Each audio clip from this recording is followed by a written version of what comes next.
আসসালামু আলাইকুম, welcome to my blog page. এগুলো হচ্ছে শুকনা সিমের বিচি, আম্মু ভিজাত দিয়ে সুন্দর করে ছুলে নিয়েছে। খুবই সাধারণ একটি ব্লগ নিয়ে আসলাম। এখানে আলু ছুলে নিয়েছি আমি, সাথে ওই যে একটা বেগুন দিব, পিস পিস করে ওইভাবে সাইজ করে আলু কেটে নিয়েছি। আমি খুব তাড়াতাড়ি বলছি কারণ হচ্ছে আমি নামাজ পড়তে যাব, তাই এগুলো সবগুলো কুটে কাটে নিয়েছি। এখানে পেঁয়াজ, কাঁচামরিচ, তারপরে হচ্ছে রসুন, ওগুলো সব কুচি করে নিয়েছি। সাথে মাছের মাথা দিয়ে আমি রান্না করব। এটা মনে হচ্ছে ছোট মাছের মাথা, কিন্তু আসলে এটা ছোট মাছের মাথা, এটা অনেক বড় মাছের মাথা।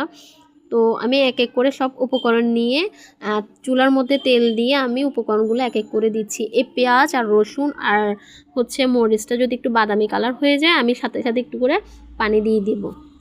কারণ হচ্ছে আমি এটার মধ্যে, এই পানির মধ্যেই হলুদ, মরিচ, মশলা যা যা আছে উপকরণ সবগুলো কষিয়ে নেব। অলরেডি আমার বাদামি কালার হয়ে গেছে পেঁয়াজগুলো, তো আমি একটু করে পানি দিয়ে নিলাম। পানি দিয়ে নিয়ে একটা ব্লক আসলেই আমি কি করব, এখানে পরিমাণ মতো হলুদ, মরিচ এবং মশলার গুঁড়া একটু দিব, ধনের গুঁড়া, আর হচ্ছে একটু মাছের মশলা দিব। এই এক এক করে দিয়ে দিচ্ছি, আপনারা দেখতেই পাচ্ছেন।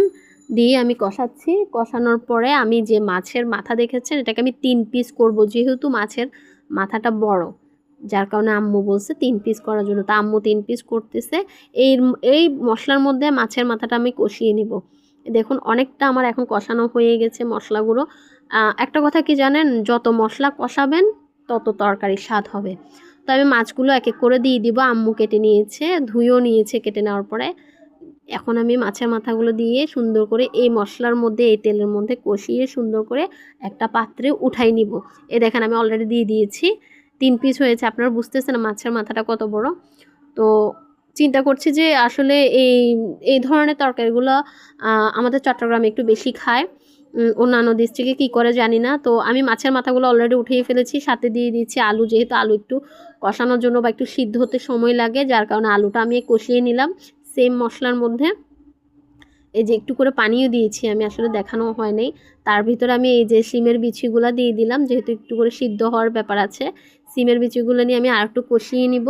কষিয়ে নিয়ে হাফ সিদ্ধ হয়ে আসলে আমি বেগুনটা দিয়ে দিব, যেহেতু বেগুনটা লাস্টে দিচ্ছি। কারণ হচ্ছে বেগুন হচ্ছে নরম জিনিস, নরম জিনিস একটু পরে দিচ্ছি, নাহলে গলে যাবে। এই জন্য আমি একটু পরে দিলাম বেগুনটা। দেওয়ার পর আমি হালকা একটু কষিয়ে নেব। কষিয়ে নিয়ে পরিমাণ মতো ঝোল দিয়ে দিব। আপনারা আপনাদের মতো করে ঝোল দিবেন। আমি একটু বেশিই দিচ্ছি, কারণ পরবর্তী ঝোলটা টেনে আমি একটু শুকিয়ে ফেলবো। আর হচ্ছে এগুলো রুটি দিয়ে খেতে অনেক বেশি টেস্ট।